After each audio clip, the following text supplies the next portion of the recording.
नमस्कार दर्शकवृन्द, कार्यक्रम फ्रन्टलाइन सोमा हार्दिक स्वागत छ। म मातृका सुवेदी।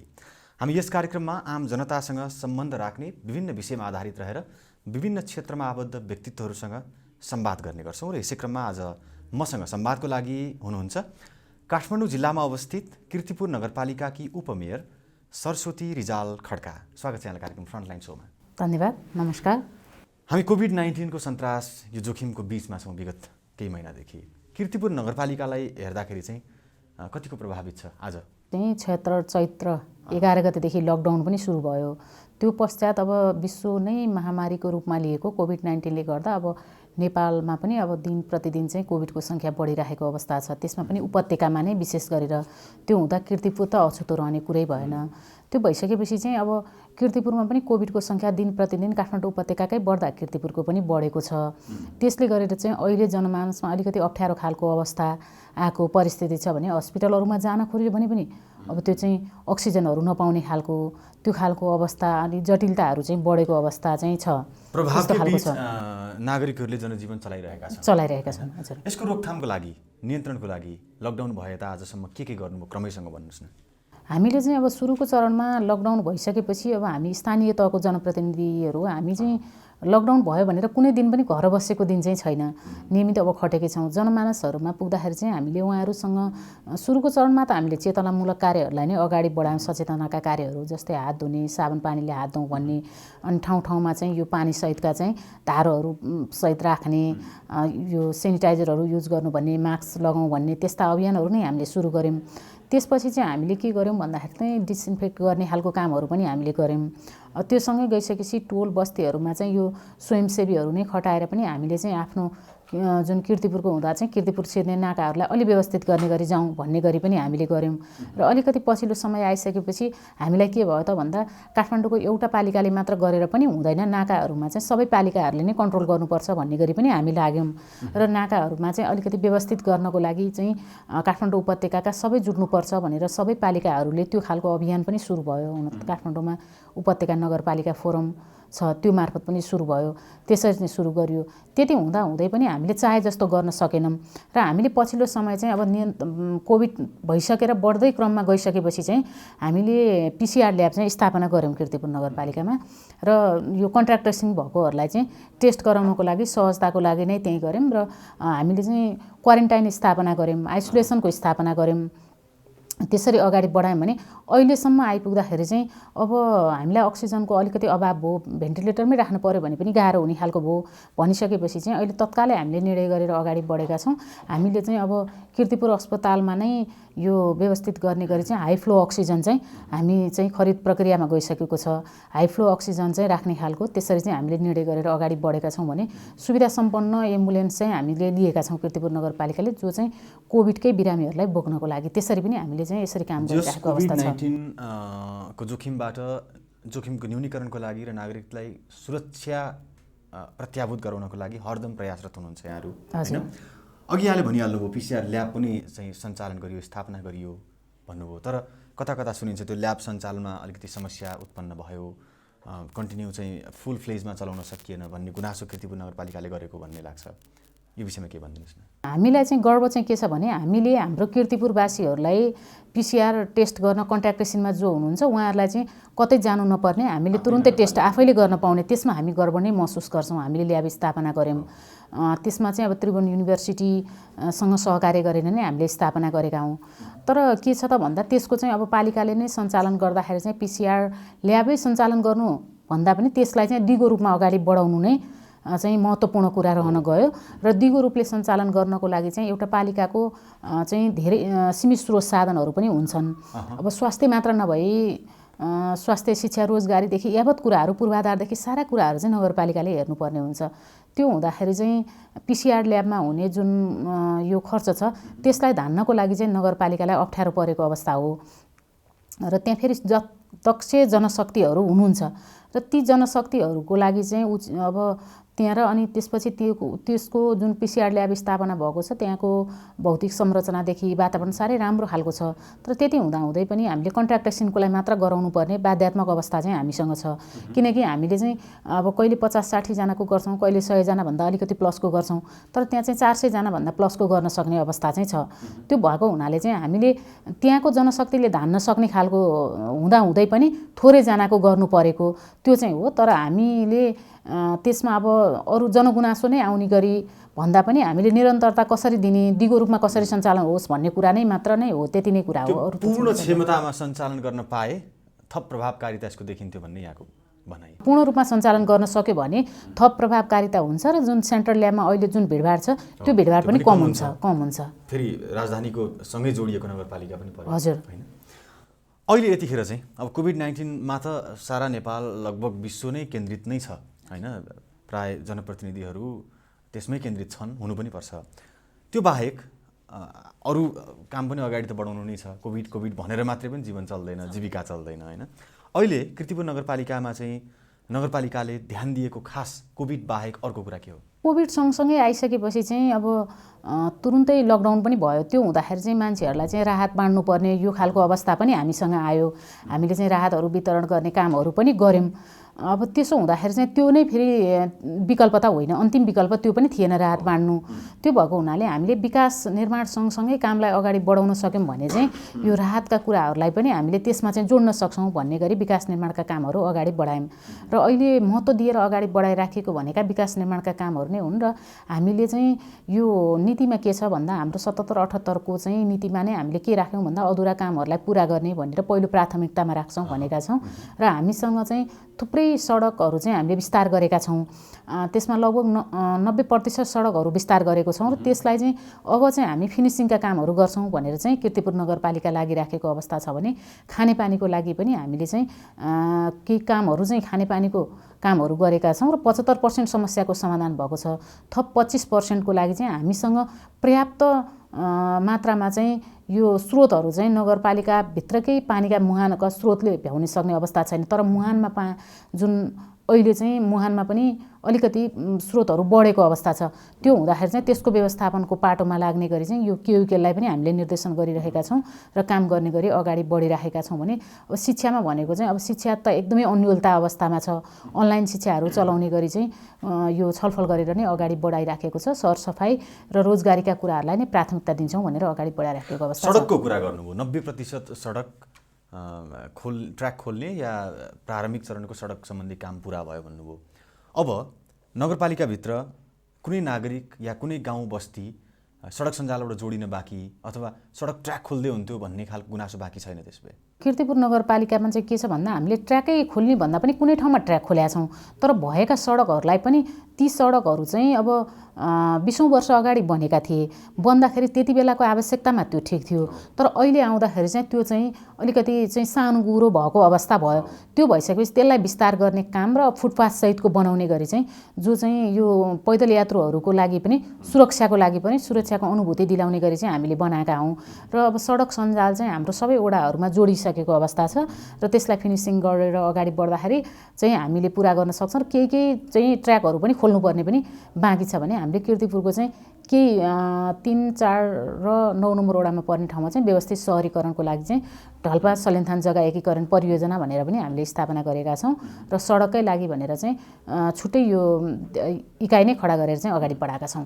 अब यो बाँकी कार्यकाल 1.5 वर्षको जतिको कार्यकाल बाँकी छ, यो कार्यकालभित्र सडक पूर्वाधार जो जनताले सबैभन्दा बढी चाहेको विकास नेपाली जनताले अभाव पनि त्यसकै थियो। अब यो 1.5 वर्षमा चाहिँ चुनावको बेला घोषणापत्रमा सडक सम्बन्धी विकास यो गर्छ भनेर तपाईहरु जुन जुन विकास लिएर जानुभएको थियो जनतामा पुरा हुन्छ? सडक विस्तार सँगसँगै चाहिँ ढल निकासको पनि कुरा आउँछ। ढलका कामहरू पनि हामीले गरेका छौँ र ढलका कामहरू पनि धेरै वडामा बाँकी छन्, केही वडामा मात्र बाँकी छन्। र घना बस्ती भएका जुन कोर बस्तीहरूमा चाहिँ ढलको कामहरू पनि पुरा गरिसकेका छौँ। सडक विस्तार गर्दा ढललाई सँगसँगै लिएर गएर ढल बनाएपछि मात्र सडक बनाउने गरी हामीले त्यसरी पनि काम गरेका छौँ। त्यो हुँदा अबको 1 वर्षभित्र चाहिँ सडकमा चाहिँ हाम्रो मुख्य सडकहरू चाहिँ फिनिसिङ गरेर पुरा गर्ने काम चाहिँ हामी गराउँछौँ भन्ने गरी चाहिँ हामी लागिरहेका छौँ, गराउँछौँ पनि। तर चुनौतीपूर्ण होला नि यो त, पुरानो बस्ती हैन, चाहिँ नेवारी समुदायको सबैभन्दा बढी चाहिँ अलिकति बाहुल्यता भएको बस्ती पनि हो, पुरानो खालको संरचनाहरू पनि छन्, सबै संरचना भत्काउनु पनि नमिल्ला, सडक फराकिलो गर्ने कुरामा चाहिँ फेरि ती सम्पदाहरू पनि बाधक बन्लान्। सम्पदा भत्काउनु नहुने एउटा ठाउँमा छ, सडकको आवश्यकता अर्को ठाउँमा छ। यो चुनौती कतिको छ? हामीले चाहिँ कीर्तिपुर नगरपालिकाको मापदण्ड नै कायम गर्दाखेरि 3 किसिमका मापदण्ड हामीले कायम गरेका छौँ। एउटा चाहिँ जुन सम्पदा बस्ती छ, अर्को घना बस्ती, र अर्को चाहिँ भनेको चाहिँ अलिकति चाहिँ नयाँ बस्तीहरू बसेका बस्तीहरू छन्। अब घना बस्ती भनेको पुराना बस्तीहरू, जुन गाउँका बस्तीहरू भए पुराना बस्तीहरू, सम्पदा बस्ती भनेको कोर एरियाको बस्तीहरू चाहिँ छन्। त्यो हुँदाखेरि चाहिँ नयाँ बस्ती भनेको चाहिँ अहिले बस्ती विकास भएका बस्तीहरू भए।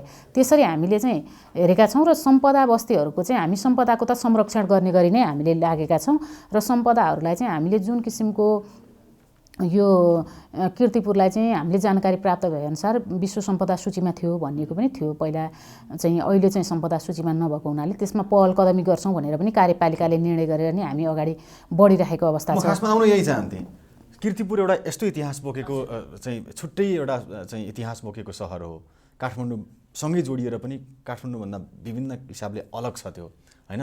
विविधता छ त्यहाँ कीर्तिपुरमा। आन्तरिक तथा बाह्य पर्यटकको एउटा आकर्षणको केन्द्रबिन्दु पनि छ। यसलाई अझै प्रवर्धन गर्न एउटा चाहिँ पर्यटकीय क्षेत्र, पर्यटनबाट चाहिँ एउटा आर्थिक स्रोत जुटाउने खालको त्यो अभियान केही चलाउनु भएको छ? पर्यटन बोर्डसँग पनि सहकार्य गरेर हामीले केही कामहरू पनि गरेका छौँ।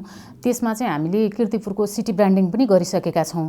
त्यो छ भने हामीले चाहिँ विश्व सम्पदा सूचीमा कीर्तिपुर रहनुपर्छ भनेर पहल कदमी गर्छौँ भने कार्यपालिकाले पनि निर्णय गरेर अगाडि बढिसकेको अवस्था छ। त्यो हुँदाखेरि चाहिँ कीर्तिपुरलाई चाहिँ अब पहिचान गर्ने गरी र कीर्तिपुरको सम्पदाको संरक्षण गरी चाहिँ हामीले चाहिँ त्यहाँको चाहिँ पार्टी फल्चाहरू, मठ मन्दिरहरूदेखि लिएर त्यहाँभित्रको चाहिँ कीर्तिपुरको पहिचान चाहिँ आफ्नै किसिमको पहिचान छ। अब कीर्तिपुर डाँडाको छुट्टै पहिचान छ। अब उमा महेश्वर बाग भएर चिलन्चुदेखि, त्यसै गरी चाहिँ चोबार आदिनाथको छुट्टै पहिचान छ भने हजुर प्राकृतिक छटा, होइन? त्यहाँको नेवारी स्वाद, खाना, त्यहाँको रहनसहन, संस्कृति, सम्पदा, विविधता छ नि, विविधता छ सबै कुरो। त्यहाँ चाहिँ के छ भने यो सांस्कृतिक रूपमा पनि विविधता छ, त्यसै गरी चाहिँ जातीय हिसाबमा पनि सबै जात जाति भाषा धर्म मान्नेहरू पनि हुनुहुन्छ। र त्यो सँगै त्रिभुवन युनिभर्सिटी भएको हुनाले चाहिँ त्यहाँ चाहिँ नेपालको अब 77 जिल्लाबाट आउनेहरू पनि बसोबास गर्नुहुन्छ। त्यो भएको हुनाले असाध्यै विविधता भएको ठाउँ हो, र हामीले सम्पदाको चाहिँ संरक्षण गर्ने गरी चाहिँ हामी लागिराखेको अवस्था छौँ भने अरू बस्तीहरू जुन छ घना बस्ती भयो, त्यसै गरी चाहिँ नि यो जुन नयाँ बनेका बस्तीहरू त्यसलाई पनि व्यवस्थित गर्ने गरी चाहिँ हामी लागिरहेका छौँ। यो भयो पूर्वाधार र सम्पदाको कुरा। स्वास्थ्यमा अघि यहाँले कोभिड-19 विशेष केही कुराहरू त जोड्नुभयो, एम्बुलेन्स र PCR ल्याब लगायत आइसोलेसन क्वारेन्टाइनका कुरा, भेन्टिलेटर राख्ने कुरा। अरू यो कार्यकाल बितेको 3.5 वर्षको कार्यकाल र आगामी 1.5 वर्षको कार्यकाललाई समीक्षा गर्दाखेरि चाहिँ स्वास्थ्य क्षेत्रमा के काम भए, के हुँदैछन्, के हुनेछन्? स्वास्थ्यमा चाहिँ हामी निर्वाचित भएर आइसकेपछि जुन ज्येष्ठ नागरिकहरू हुनुहुन्छ जो सामाजिक सुरक्षा भत्ता पाइरहनु भएको छ, उहाँहरूलाई सुगर प्रेसरको औषधि चाहिँ हामीले निःशुल्क वितरण गर्ने गरी गरेका छौँ। त्यसै गरी चाहिँ अब यो गर्भवती महिलाहरूलाई चाहिँ हामीले आइरन चक्की सँगसँगै क्याल्सियम चक्की पनि उहाँहरूलाई दिने काम चाहिँ निःशुल्क दिने काम चाहिँ हामीले गरेका छौँ। र त्यो सँगै अब हामीले कीर्तिपुरमा चाहिँ 3वटा सहरी स्वास्थ्य केन्द्रहरू पनि हामीले स्थापना गऱ्यौँ, नयाँ स्थापना गरेका छौँ भने यो जुन स्वयंसेविका हुनुहुन्छ, स्वास्थ्य स्वयंसेविकाहरू, उहाँहरूको लागि चाहिँ हामीले तालिमको व्यवस्थापन चाहिँ गरेका थियौँ, जसमा चाहिँ सुगर प्रेसरहरूको जाँच गर्नको लागि। र यसमा चाहिँ हामीले के गर्यौँ भन्दा रोग लाग्नुभन्दा पनि रोग लाग्न नै नदिनको लागि उपाय अपनाउने उपायहरू चाहिँ सिकाउनको लागि पनि उहाँहरूलाई त्यसरी स्वास्थ्य स्वयंसेविकाहरूलाई नै परिचालन गर्ने गरी अगाडि बढायौँ। र त्यो सँगै हामीले समुदायमा रहनुभएका महिला दिदीबहिनीहरू जो हुनुहुन्छ, समूहको नेतृत्व गरिरहनु भएको महिला समूहहरू, त्यसमा हाम्रो कीर्तिपुरमा अहिले 80वटा भन्दा धेरै महिला समूहहरू छन्। र ती समूहका महिलाहरूलाई पनि लिएर आएर चाहिँ हामीले समूहको नेतृत्व गर्ने एउटा समूहबाट 2 जना महिलाहरूलाई ल्याएर चाहिँ हामीले स्वास्थ्य सम्बन्धीका आधारभूत तालिमहरू पनि दिएका छौँ। त्यो हुँदाखेरि चाहिँ स्वास्थ्यमा चाहिँ जुन किसिमको आधारभूत कुराहरू चाहिँ समूहका महिलाहरूले नै जानकारी दिन सक्ने किसिमको होस् भनेर त्यसरी हामीले स्वास्थ्यका कार्यक्रमहरू चाहिँ गरिराखेको अवस्था चाहिँ हो। अब कीर्तिपुरवासीहरूको खास अपेक्षा के बाँकी छन् जस्तो लाग्छ यहाँलाई? हामीले अझ यो गर्न पाए चाहिँ नागरिकहरू पूर्ण सन्तुष्ट हुन्थे, हामीलाई दिएको विश्वासको कदर हुन्थ्यो भन्ने? सबैलाई लाग्ने भनेको त अघि यहाँले नै भनिसक्नुभयो, जुन विकासको पहिलो आधार भनेको त सडक नै हो। त्यो सडक चाहिँ हिलो र धुलोमुक्त होस् भन्ने चाहना त सबैको हुन्छ नै। त्यसपछि खानेपानी र ढल निकास, सरसफाइ, त्यति नै कुरा चाहेको हुन्छन्। अब स्वास्थ्य शिक्षा भनेको त आधारभूत कुराहरू हुन्, ती कुरा त सँगसँगै रहन्छन्।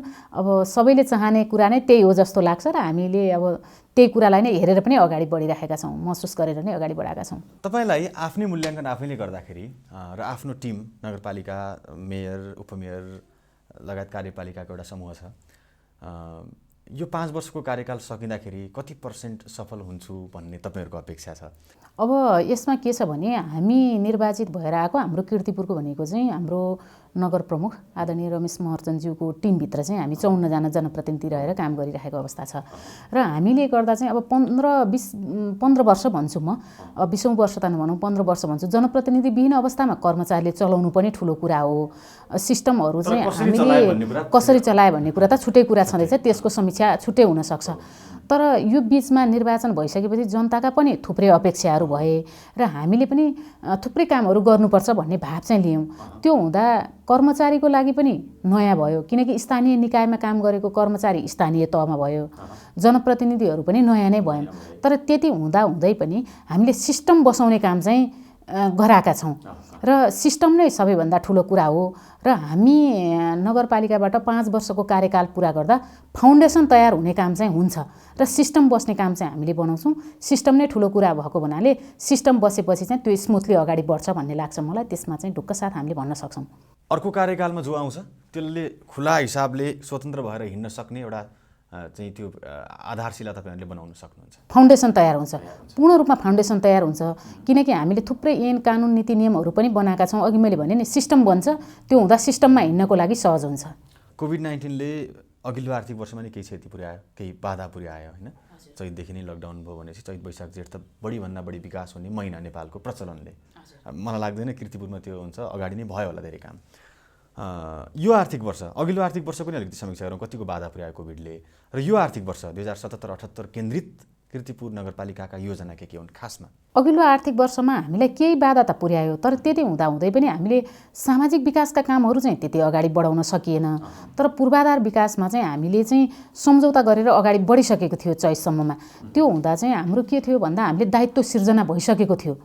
त्यो भएको हुनाले चाहिँ ती कामहरू चाहिँ निरन्तर अगाडि कोभिडले गर्दा, लकडाउनले गर्दा केही समय रोकिए पनि पछि हामीले चाहिँ रोजगारीसँग जोड्नुपर्छ भनेर पूर्वाधारलाई अगाडि बढाइराख्यौँ, जसमा चाहिँ भौतिक दूरीहरू कायम गर्दै गर्दै काम गर्ने गरी अगाडि बढाउँदाखेरि गत वर्ष पनि पर्सेन्टको हिसाबले हेर्ने भने राम्रै गरी काम भएको हो।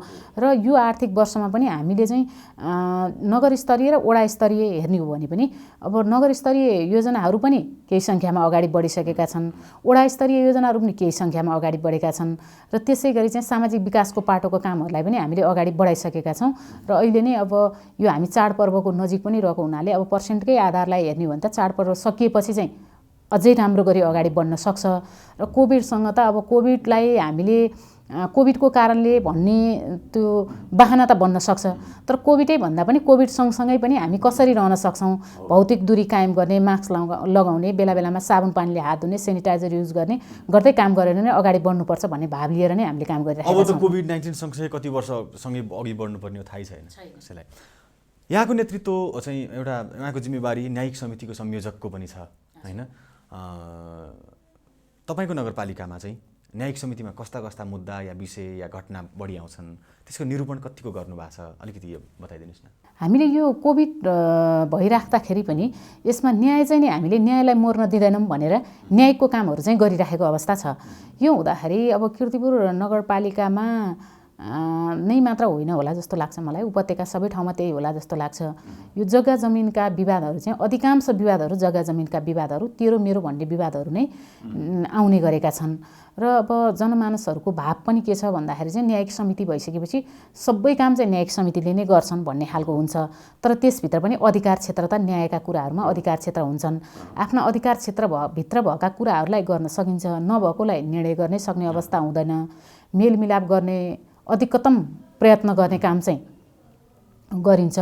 त्यो हुँदाखेरि चाहिँ जग्गा जमिनका खिचोलका विवादहरू अधिकतम आउने भएको हुनाले त्यो चाहिँ न्यायिक समितिको अधिकार क्षेत्रभन्दा पनि बाहिरको नगरपालिकाकै अधिकार क्षेत्रभन्दा पनि बाहिरका विवादहरू चाहिँ अत्याधिक छन्। केही चाहिँ घरेलु हिंसाका विवादहरू पनि छन् भने, झगडाका विवादहरू पनि केही छन् भने अब यो महिला हिंसाका पनि थोरै सङ्ख्यामा मात्र आउने गरेको चाहिँ छ। केही लेनदेनका सापट्टि ऋण सापट्टिका कुराहरू आउलान्, थोरै सङ्ख्यामा मात्र आउँछन्, त्यस्तो अत्याधिक धेरै चाहिँ छैन। समग्रमा कीर्तिपुर नगरपालिकामा यो न्याय सम्बन्धी मुद्दाहरू अलिक कम नै छन् अरूभन्दा। न्याय सम्बन्धीका मुद्दाहरू चाहिँ न्यायिक समितिको अधिकार क्षेत्रभित्रका मुद्दाहरू चाहिँ कम नै छन्। अन्तिममा छौँ। अन्तिममा तपाईँको अर्को जिम्मेवारीबारे पनि केलाउन मन लाग्यो। तपाईँ योजना अनुगमन समितिको पनि संयोजककै भूमिकामा हुनुहुन्छ होइन? उपप्रमुख उपाध्यक्षज्यूहरूलाई यो भूमिका दिएको छ। योजना अनुगमनको पाटो कतिको चुस्त छ होइन? समयमै योजना अनुगमन गर्ने, गलत गर्नलाई कारबाहीको दायरामा ल्याउने त्यो काम कतिको चुस्तसँग हुन सकेको छ? योजना अनुगमनका कामहरू चाहिँ हामीले अगाडि बढाएका छौँ। तर के छ भन्दाखेरि चाहिँ अब अनुगमन सँगसँगै कार्यान्वयन पनि जोडिएको हुन्छ। अब कार्यान्वयनको पाटोहरूमा अगाडि बढ्ने क्रममा चाहिँ हाम्रोमा अब विभिन्न बहानाबाजीहरू त हुने नै गर्छन् नि काम गर्ने क्रममा। तर हामीले चाहेका हुन्छौँ हामी चाहिँ भन्दा छिटो काम होस् भन्ने चाहन्छौँ र क्वालिटी र क्वान्टिटी पनि राम्रो होस् भन्ने चाहन्छौँ। तर त्यो खालको चाहिँ अलिकति नभइदिँदाखेरि चाहिँ अब हामीले पनि अलिक कडा रूपमा नै प्रस्तुत हुनुपर्ने त्यस्तो खालको चाहिँ हुन्छ। र अब वडा स्तरीय अनुगमन समितिलाई पनि हामीले चाहिँ यो सक्रिय भएर काम गर्नको लागि भनेर उहाँहरूलाई पनि हामीले चाहिँ भनिराखेको अवस्था छौँ भने नगर स्तरीय अनुगमन समितिले पनि गरिराखेको अवस्था छ। र हामीले चाहिँ अब यसमा चाहिँ विभिन्न जनमानसहरू टोल बस्तीहरूबाट पनि अनुगमन भइदियोस् भन्ने चाहिँ म यो आह्वान पनि गर्न चाहन्छु। किनकि आफ्नै घर वरिपरि बनेका सडक बाटोघाटोहरू विकास निर्माणका कामहरू चाहिँ यो जसको घर नजिक बनेको छ उहाँले नै अलिकति निगरानी राखिदिनु भयो भने त्यो चाहिँ कति बजेटमा बन्यो, कसरी बन्यो, के भइरहेको छ, यो ठिकसँग काम भएको छ कि छैन भन्ने कुराहरूमा निगरानी राख्यो भने चाहिँ त्यो नै चाहिँ प्रभावकारी अनुगमन हुन्थ्यो भन्ने लाग्छ। हामी अन्तिममा छौँ। अन्तिममा नगरवासीहरूलाई केही भन्न चाहनुहुन्छ भने छोटोमा भनिदिन सक्नुहुन्छ? अन्तमा यो आउँदै गरेको हामी भर्खरै चाहिँ नि यो विजयादशमी सकेका छौँ। चाडपर्वहरूको बिचमा छौँ हामी। विजयादशमी जुन मोहनी नख सकिएको छ। त्यसै गरी शुभ दीपावलीमा चाहिँ हामी आइराखेको छ। शुभ दीपावली यो सोन्ती नख। त्यसै गरी चाहिँ नि नेपाल सम्मत 1141 को पनि हामी नजिक छौँ। छठ पर्वको नजिक छौँ। त्यही भएको हुनाले यी आउँदै गरेका चाडपर्वहरू हामीले मनाउँदाखेरि चाहिँ जनस्वास्थ्यले जुन अपनाएका स्वास्थ्य मापदण्डहरू पालना गरेर मनाउनु हुनको लागि चाहिँ सम्पूर्ण नगरवासीहरू त्यसै गरी देश विदेशमा रहनुभएका नेपालीहरूमा चाहिँ हार्दिक अनुरोध गर्न चाहन्छु र यी चाडपर्वहरूको हार्दिक मङ्गलमय शुभकामना पनि व्यक्त गर्न चाहन्छु। नगरपालिकाको तर्फबाट र मेरो आफ्नो व्यक्तिगत तर्फबाट पनि शुभकामना व्यक्त गर्न चाहन्छु। हस्, तपाईँलाई पनि हाम्रो तर्फबाट धेरै धेरै शुभकामना। सँगसँगै सुरक्षित रहँदै जनतालाई सुरक्षित राख्दै चाडपर्व मनाउनु होला, आफ्नो काम अघि बढाउनु होला। महत्त्वपूर्ण समय र संवादको लागि धेरै धन्यवाद। यहाँलाई पनि धेरै धेरै धन्यवाद दिन चाहन्छु। केही कुराहरू यहाँसम्म बोलाउनु भयो, केही कुराहरू राख्ने अवसर दिनुभयो। आउँदै गरेको चाडपर्वहरू जुन शुभ दीपावली, नेपाल सम्मत 1141 र छठ पर्वको अवसरमा यहाँहरूलाई पनि हार्दिक शुभकामना व्यक्त गर्न चाहन्छु। हस्, धन्यवाद। हस्, धन्यवाद। नमस्कार। दर्शकवृन्द, आज हामीले कुराकानी गऱ्यौँ कीर्तिपुर नगरपालिकाकी नगर उपप्रमुख सरस्वती रिजाल खड्कासँग। हामी अर्को कार्यक्रममा फरक विषय र व्यक्तित्वका साथमा फेरि आउँछौँ। तबसम्मका लागि हामी सबै बिदा माग्छौँ। नमस्ते।